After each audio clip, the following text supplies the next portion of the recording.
سیدنا مالک بن دینار ہے. حضرت مالک بن دینار خانہ کعبہ کا طواف کر رہے, طواف کرتے جا رہے ہیں. حضرت مالک بن دینار نے طواف کر لیا ہے, اور جب آپ طواف سے فارغ ہوئے اور جب آپ اپنی قیام گاہ پر سوئے ہیں تو الہام ہوتا ہے, اور الہام میں بتایا جا رہا ہے اے مالک بن دینار, ہم نے سب لوگوں کا حج قبول کیا ہے, مگر ایک اتنا بڑا پاپی ہے, اتنا بڑا بدکردار ہے, اتنا بڑا مردود ہے ہماری بارگاہ کا کہ ہم نے اس کا حج قبول نہیں کیا.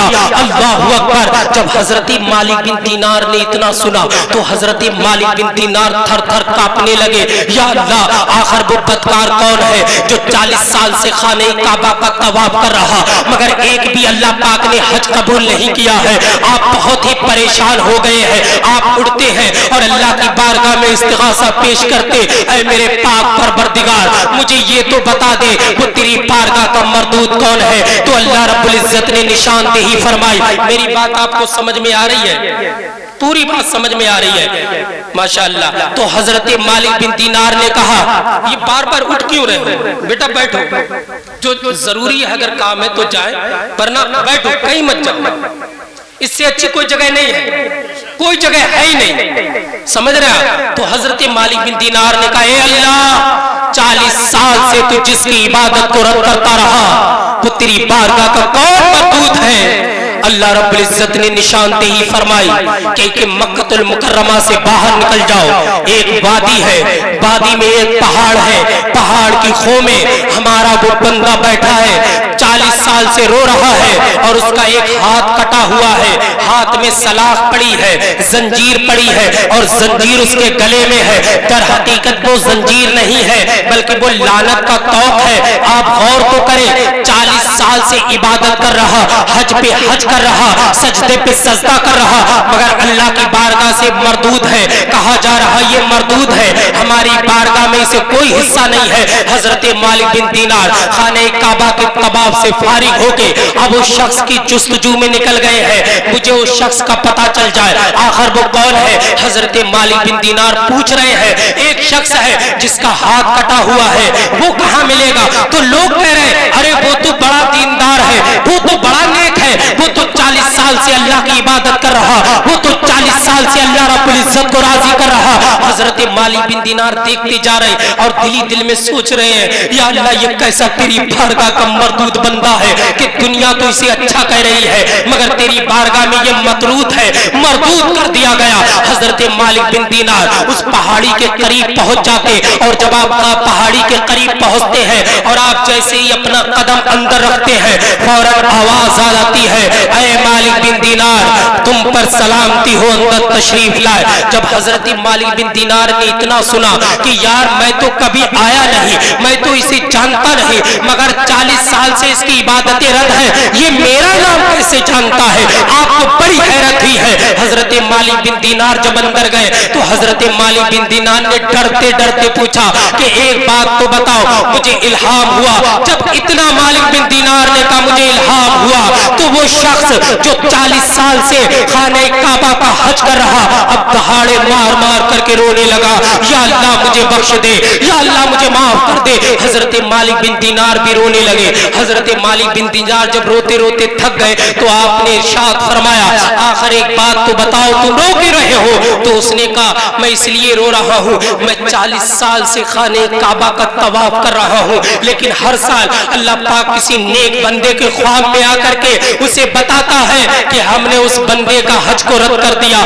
جب میں یہ درد بھری بات سنتا ہوں تو میں رونے لگتا ہوں. حضرت مالک بن دینار کہتے ہیں آخر تمہارا حج رد کیوں کیا جا رہا. تو اس نے کہا دیکھتے ہو یہ میرے ہاتھ میں جو سلاخ پڑی ہے, یہ جو میرا ہاتھ کٹا ہوا ہے اور اس ہاتھ میں جو لوہے کی سلاخ ہے, جیسے ہاتھ ٹوٹ جاتا ہے تو وہ جو رسی ڈال لیتے پٹی ڈال لیتے ہیں, لیکن اس میں پٹی نہیں تھی, لوہے کی سلاخ تھی. کتنا درد ہوگا, اور 40 سال سے سلاخ پڑی ہے. لوگ تو کہہ رہے نیک ہے لیکن اللہ کی بارگاہ کا مردود ہے. اب حضرت مالک بن دینار نے کہا میرے بھائی مجھے بتاؤ تو صحیح کہ اللہ پاک تمہارے حج کو رد کیوں کر رہا ہے. تو اس نے کہا میں ایک دن جوان تھا, جوانی کا عالم تھا, اب وہ عالم خواب میں پہنچ گیا, اپنی جوانی کے ایام میں پہنچ گیا. اے جوانوں اپنے دل اور اپنے کانوں کو کھول کر کے سننا, اپنے قلوب و اذہان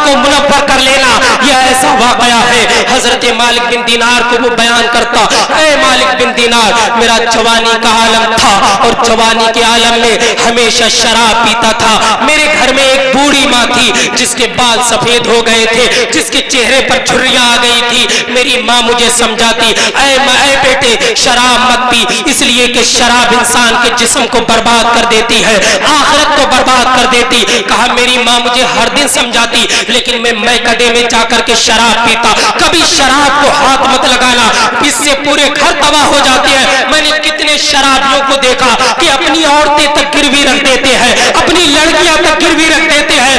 ऐसी जिंदगी पे लानत हो, ये मरदूद खबीस पैदा होते क्यों मर गया?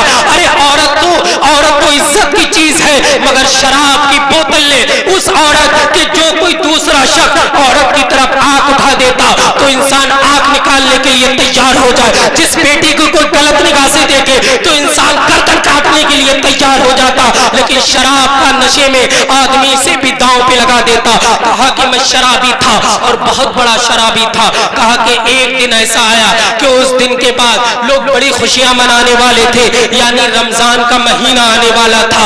आज चांद रात हो गई थी, यही वक्त था। कहा मेरी माँ ने मेरा इंतजार कर रही कि मेरा बेटा आएगा तो मैं अपने बेटे को समझाऊंगी, ऐ मेरे लाल शराब पीना छोड़ दे, सहरी खा, इसलिए कि पूरी दुनिया तो रोजे रख रही है, कब तू अल्लाह की बारगाह में तौबा करेगा। कहा कि मैं जब तहज्जुद के वक्त मेरी माँ नमाज पढ़ने के लिए उठी थी, मैंने कुंडी खटखटाई और शराब के नशे में मैं अपने घर के अंदर दाखिल हुआ। मेरी माँ मेरे पास आई और मुझे डांटना शुरू कर दिया, मुझे तंज करना शुरू कर दिया। कहा मेरी माँ बूढ़ी थी, मेरी माँ की झुर्रियां थी, बाल सफेद हो गए, डंडे से चला करती थी और मेरी माँ मुझे बहुत ज्यादा डांट रही है। अरे मेरा बेटा सुधर जा, कब तक शराब में अपनी जवानी लुटा देगा? अपनी बीवी पर ध्यान दे, बच्चों पर ध्यान दे। कहा मेरी माँ मुझसे कह ही रही थी, लेकिन शराब के नशे में मैं शैतान बन चुका था और शराब के नशे में कहा मेरे घर में तंदूर जल रहा था और तंदूर पूरी आग पर था, सर्दियों का मौसम था। कहा मेरी माँ मुझे डांट रही थी, मुझे झड़क रही थी। कहा मुझे गुस्सा आया और मैंने अपनी माँ के सीने पर जोरदार जो गुद्दा मारा तो मेरी माँ चक्री काट करके उस जलते हुए तंदूर में चली गई। कहा जब मेरी माँ जलते हुए तंदूर में चली गई और मेरी माँ जैसी ही उसमें गई, एक जोरदार चीख आई, उसके बाद मेरी माँ का निशान मिट गया।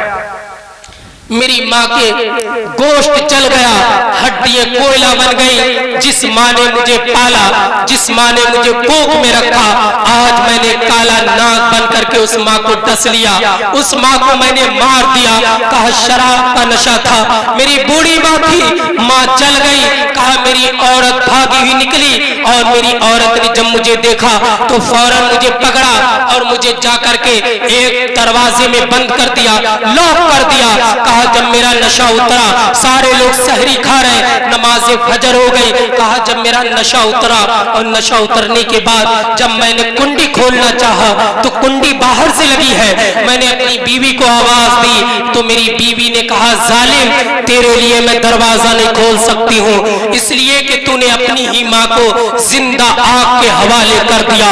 कहा जब मैंने इतना सुना तो माँ की ममता मेरे सीने में एक अजीम सा कोहराम बर्पा कर दिया और मेरी माँ की मोहब्बत अब ठाटे मार करके मेरे सीने को चीर देना चाहती थी। मैंने मिन्नत की और अपनी बीवी से कहा खोल दे मेरी बीवी। कहा मेरी बीवी ने जब दरवाजा खोला और फिर तंदूर की तरफ भागा, जब मैंने तंदूर को झांक करके देखा तो कोयला बन गए, मेरी माँ का नामो निशान नहीं था, मेरी माँ का वजूद नहीं था, मेरी माँ जल के खत्म हो गई थी।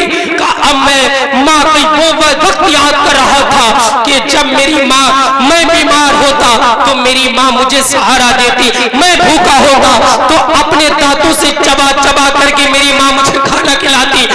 अम्मा की मोहब्बत जोश मार रही कि मुझे गीले में नहीं सुलाया, हमेशा सूखे में सुलाया। अरे इसने पूरी जवानी मेरे हवाले कर दी, मेरा बाप तो इंतकाल कर गया, एक माँ का सहारा था, माँ की दुआएं थी, मैंने इसे भी आज मार दिया। कहा अब मेरे ऊपर ऐसी कपकपी तारी हो गई और मुझे पता चल गया कि मैंने अपनी माँ को अपने हाथों से मैंने आग के हवाले कर दिया।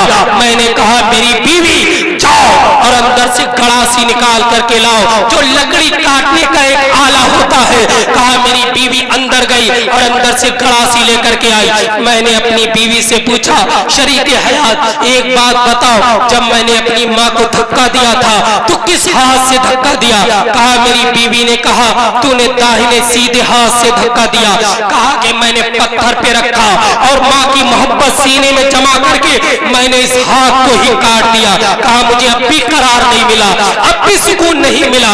मैंने उसी तंदूर को फिर से जलाया और जब तंदूर में बहुत ज्यादा आग उठी तो मैं एक सरिया निकाल करके लाया और सरिया को मैंने बहुत ज्यादा गर्म किया। जब वो आग की तरह अंगारे की तरह चमकने लगी है तो मैंने अपने हाथ के आर पार कर लिया। कहा मुझे अब भी सुकून नहीं मिला है, चूंकि माँ का कत्ल करके बैठा।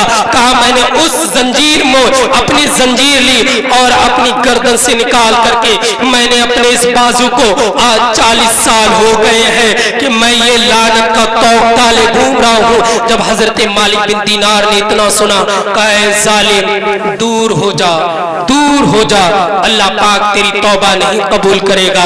इसलिए कि जो माँ बाप को नाराज करता है वो कितनी नमाजें पढ़े, अल्लाह पाक उसकी नमाजें कबूल नहीं करता है। हजरत मालिक बिन दीनार भी चले आए हैं, अब वो अल्लाह की बारगाह में रो रहा है, या अल्लाह मुझे बख्श दे, या अल्लाह मुझे बख्श दे। अल्लाह रब्बुल इज्जत को उस पर करम हुआ, रहम हुआ। अल्लाह ने हजरत मालिक बिन दीनार को इल्हाम फरमाया कि हमारा वो बंदा हमारी याद में रोते रोते इतना रोया, इतना रोया, या अल्लाह मुझे बख्श दे, या अल्लाह मुझे बख्श दे। ऐ हवाओं को चलाने वाले मुझे बख्श दे, ऐ बारिश देने वाले मुझे बख्श दे, ऐ जमीन से सब्जा उगाने वाले मुझे बख्श दे। कहा जब अल्लाह की बारगाह में इतना इस्तिग़ासा पेश किया तो अल्लाह रब्बुल इज्जत ने उस बंदे को बख्श दिया और उसे माफ कर दिया। अब हजरत मालिक बिन दीनार से इल्हाम हुआ, जाओ और हमारे बंदे को कफन दो, दफन दो, इसलिए कि हमने उसे बख्श दिया। अल्लाह की बारगाह में अर्ज की मालिक बिन दीनार ने, ऐ मेरे परवरदिगार तूने कैसे बख्श दिया? तो कहा कि हमने उसे ऐसे बख्शा कि जब मैदान महशर कायम होगा तो हम उसका हिसाब उसकी माँ के हाथ में दे देंगे और उसकी माँ के दिल में उसकी मोहब्बत डालेंगे। उसकी माँ उसके जुर्म को माफ कर देगी और जहन्नम से निकाल करके उसे जन्नत अता कर देगी।